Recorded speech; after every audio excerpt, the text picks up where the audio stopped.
Vous savez, le français est important dans ma vie puisque je suis née en parlant français. On parle français chez moi. Ma maman était francophile, francophone. J'ai vécu toute ma vie dans des pays francophones. Donc, je pense en français, je parle français et c'est pour moi comme une sorte d'assise, de confort personnel parce que les mots sont puissants lorsqu'on veut dire, exprimer un état d'âme, une réalité. Et je m'exprime dans ma langue maternelle, on l'appelle comme ça, et c'est très puissant. Donc, c'est vital pour moi de parler français et de continuer de penser en français.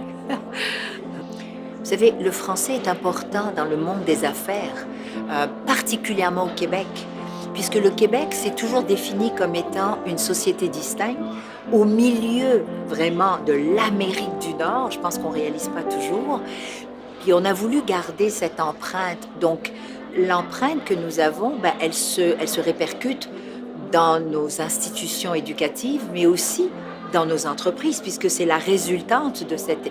Alors pour moi, dans mon entreprise, c'est sûr que la première langue, c'est le français, mais je dis souvent aussi qu'il ne faut pas confondre culture et commerce. La culture, c'est ce que je vais protéger, c'est ma langue, mon français, parce que c'est qui je suis. Intrinsèquement, c'est qui je suis.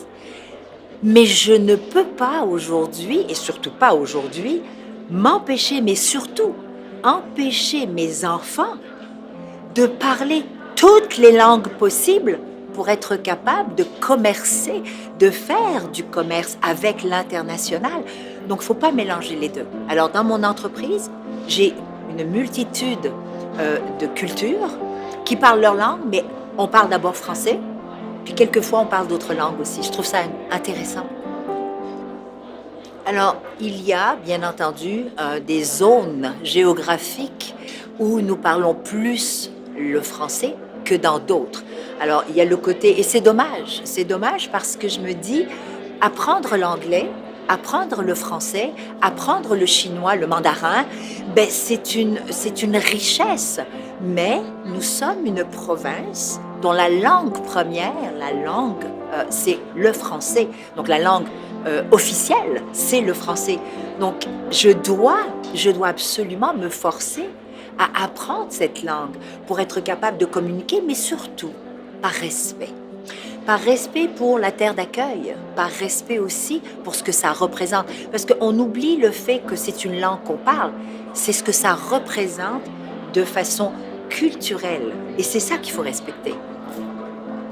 Dans le domaine éducatif, et particulièrement au HEC, puisque c'est là où on est aujourd'hui, c'est vrai que les étudiants se posent souvent la question, si je n'écris qu'en français, si je publie qu'en français, est-ce que je vais être lu?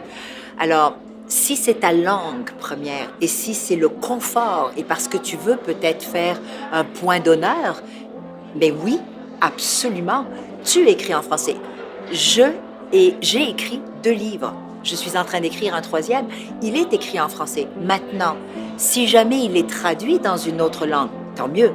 Mais la langue première dans laquelle il a été écrit, c'est le français. Et croyez-moi, on se trompe lorsqu'on dit que la langue française ne sera peut-être pas autant lue, parce que ce qu'on oublie, et c'est là où il faut ouvrir nos horizons, c'est que l'Afrique, c'est un continent. Il y a 952 millions de personnes, dont 260 millions de francophones. Je ne parle que de l'Afrique. Alors, si on s'inquiète sur la langue française, je leur dirais, continuez et améliorez-vous, parce que c'est une force de communication exceptionnelle. C'est une langue qui est très riche.